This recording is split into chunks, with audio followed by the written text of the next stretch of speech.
Hello everyone, welcome my channel. Today topic is national income और ये हमारा 12th class CBSE में important unit है। फर्स्ट यूनिट है नेशनल इनकम, जिसमें मैं आज आपको नेशनल इनकम के बारे में और आगे जो हमारी टाइप्स ऑफ इनकम है उसके बारे में बताऊंगी और नॉर्मल रेजिडेंट्स कौन होते हैं और हम किन कन्वर्जन्स यानी हम जब हमें नेशनल इनकम निकालनी होती है तो हमें कुछ कन्वर्जन्स की नीड होती है कि कन्वर्ट करके हम जैसे डोमेस्टिक से नेशनल है वो कैसे निकालते हैं, ग्रोथ से नेट कैसे बनाते हैं और फैक्टर कॉस्ट से मार्केट प्राइस पर कैसे जाते हैं। फिर नेक्स्ट हम नॉमिनल और रियल जीडीपी है वो देखेंगे कि कैसे निकालते हैं और इसमें डिफरेंस देखेंगे। फिर हम इनके जो फॉर्मूलाज हैं वो देखेंगे, जिससे हम आगे वाली वीडियो में इनसे कुछ क्वेश्चन है वो निकालेंगे। फर्स्ट हम स्टार्ट करते हैं, नेशनल इनकम है वो किसे बोलते हैं। नेशनल इनकम है वो सम टोटल होती है फैक्टर इनकम का। फैक्टर क्या होते हैं? फैक्टर वो होते हैं जो प्रोडक्शन के काम आते हैं, जैसे लैंड, लेबर, कैपिटल, एंटरप्रेन्योर, और इनके द्वारा जो इनकम अर्न की जाती है। जब ये अपनी सर्विसेज देते हैं तो कुछ बदले में इनकम अर्न करते हैं, तो उन सभी का क्या है, ये टोटल होती है। नेशनल इनकम फैक्टर इनकम का क्या होती है? टोटल होती है। और इसको कौन अर्न करता है? नॉर्मल रेजिडेंट्स हैं वो अर्न करते हैं किसी भी कंट्री के। और कब करते हैं? एक अकाउंटिंग ईयर में, जिसको हम फाइनेंशियल ईयर या अकाउंटिंग ईयर कुछ भी बोल सकते हैं, जो हमारा स्टार्ट होता है 1 अप्रैल से और ये चलता है 31 मार्च तक एवरी ईयर। तो हम आज नेशनल इनकम के बारे में पढ़ेंगे और देखेंगे कि जो फैक्टर हैं वो कौन से फैक्टर ऑफ प्रोडक्शन है। हमारे जो फैक्टर ऑफ प्रोडक्शन 4 होते हैं, ये होते हैं लैंड, लेबर, कैपिटल, एंटरप्रेन्योर। और इनको लैंड के बदले में हम रेंट मिलता है, लेबर से हम वेजेस और सैलरी गेन करते हैं, कैपिटल से हमें इंटरेस्ट मिलता है और एंटरप्रेन्योर पे हमें प्रॉफिट मिलता है।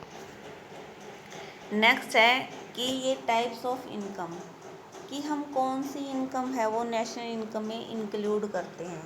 हम जो ओनली फैक्टर इनकम है वो नेशनल इनकम में इंक्लूड करते हैं। ट्रांसफ़र इनकम हम इंक्लूड नहीं करते हैं। फैक्टर इनकम कौन सी इनकम होती है? जो हम कुछ काम करके अर्न करते हैं। और ट्रांसफ़र इनकम जो हमें बैठे बिठाए मिल जाती है, और इसको हम नेशनल इनकम में इंक्लूड करते हैं और इसको नहीं करते हैं। नेक्स्ट है, इसमें हम क्या क्या इंक्लूड करते हैं फैक्टर इनकम में? Rent, wages, interest, profit, retirement, pension. और यहाँ पे जो ट्रांसफ़र इनकम है हमें किस किस फॉर्म में मिलती है? डोनेशन के फॉर्म में, scholarship, old age pension, etcetera. Next है नॉर्मल रेजिडेंट्स। इसमें जो हम नेशनल इनकम में नॉर्मल रेजिडेंट्स हम किसे मानते हैं? इसके लिए हमें 2 कंडीशन सेटिस्फाई करनी होती है। फर्स्ट है, एक तो वो पर्सन हमारे देश में 1 ईयर या मोर देन 1 ईयर से रह रहा हो, और दूसरा जो उसका इकोनॉमिक इंटरेस्ट भी हमारे देश में हो, तो हम उसे नॉर्मल रेजिडेंट्स बोलेंगे। इकोनॉमिक इंटरेस्ट मीन जो उसकी जितनी भी इकोनॉमिक एक्टिविटी है, जैसे प्रोडक्शन है, कंजप्शन है, इन्वेस्टमेंट है, सभी उसी पर्टिकुलर कंट्री में होनी चाहिए। जैसे ये हमारा इंडिया है और ये कनाडा है। अब जो इंडिया के नॉर्मल रेजिडेंट्स हैं, जो ये 2 कंडीशन सेटिस्फाई करते हैं, वो इंडिया के नॉर्मल रेजिडेंट्स होंगे। जैसे कोई कैनेडियन है, हमारे देश में 1 साल या उससे ज़्यादा रह रहा है और उसका इकोनॉमिक इंटरेस्ट भी हमारे देश में है, तो उसको हम बोलेंगे कि ये हमारे देश का नॉर्मल रेजिडेंट है, जैसे कैटरीना कैफ है।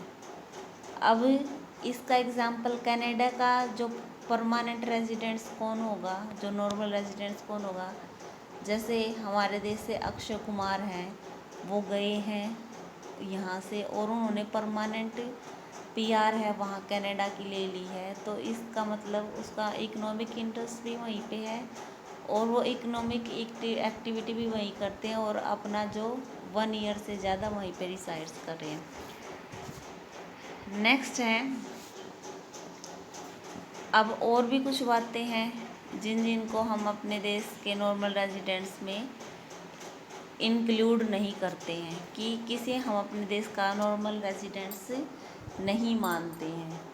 फर्स्ट है कोई भी फॉरनर्स है और हमारे यहाँ पे हॉलीडे मनाने आ रहा है, स्टडी के लिए आ रहा है, मेडिकल ट्रीटमेंट के लिए आ रहा है, कॉन्फ्रेंस के लिए, कोई मीटिंग के लिए, स्पोर्ट्स मीट्स के लिए आ रहा है, तो वो हमारे देश का नॉर्मल रेजिडेंट्स नहीं है, वो क्या है, फॉरनर्स है। फिर सेकंड है कोई भी foreigner staff members army of force के, कोई भी एम्बेसडर है फॉरेन कंट्री का, वो हमारी पोस्टेड इन आवर कंट्री, हमारे देश की जो हमारे देश में क्या है, पोस्टेड है, लेकिन उसका जो इकोनॉमिक इंटरेस्ट है अपने देश में, तो वो क्या है, फॉरनर्स है। नेक्स्ट है इंटरनेशनल ऑर्गेनाइजेशन, जैसे WHO, IMF and foreigners working in this organisation.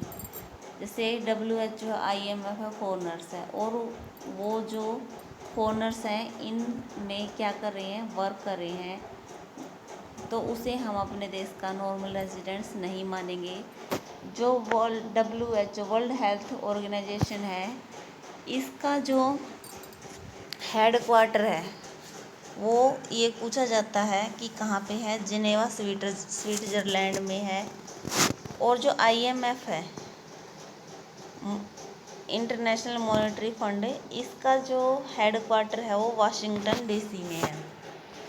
Next है crew members of foreign vessels, ships, aircraft, यानी जो ये एयरक्राफ्ट और शिप्स के क्रू मेंबर होते हैं वो भी कौन होते हैं, फॉरनर्स ही होते हैं। फिर है domestic territory of a country, boundary line, sorry ये हमारा नेक्स्ट टॉपिक है।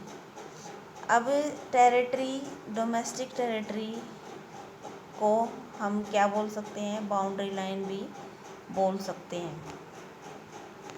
नेक्स्ट हमारे कुछ कन्वर्जन हैं जिनके बिना हम आगे आने वाली वीडियो में जो 3 टाइप्स की मेथड्स ऑफ इनकम हम निकालते हैं वो हम इनके बिना नहीं निकाल सकते। जैसे हमें डोमेस्टिक इनकम गिवन है और हमें नेशनल इनकम निकालनी है, तो हमें क्या करना पड़ेगा, हमें डोमेस्टिक इनकम भी वो फैक्टर कॉस्ट पे निकालनी है। तो हमें जीडीपी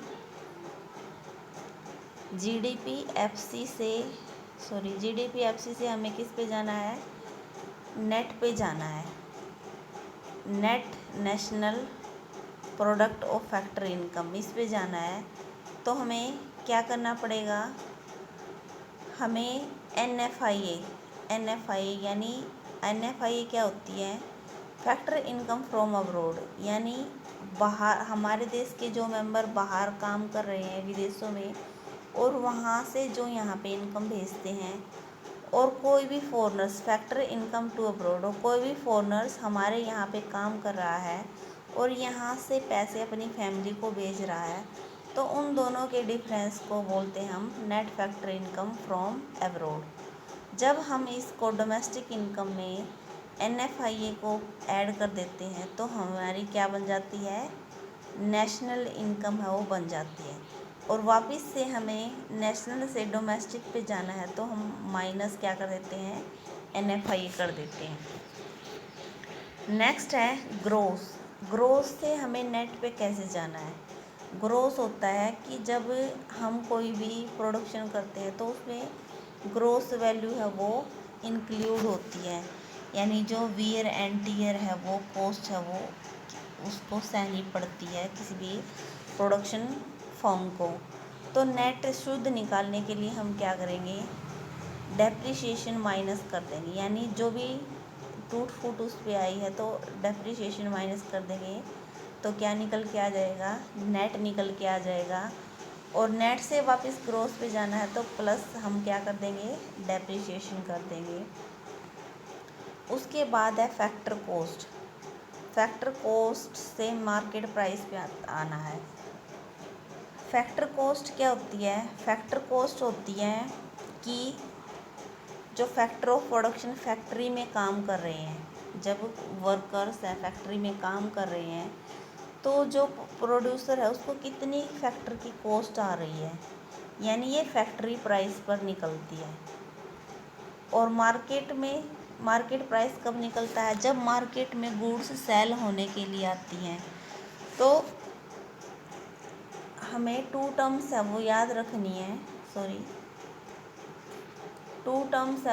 रखनी है कि फैक्टर कॉस्ट से मार्केट प्राइस पे जब हम एक प्रोड्यूसर होता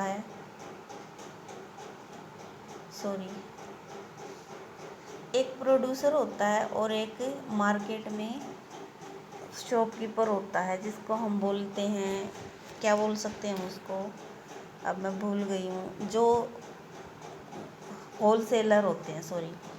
एक तो हमारा फैक्ट्री में प्रोड्यूसर होता है, एक होलसेलर होता है। अब जो प्रोड्यूसर फैक्ट्री में प्रोडक्शन कर रहा है तो उसको कुछ गवर्नमेंट क्या देती है, सब्सिडी देती है।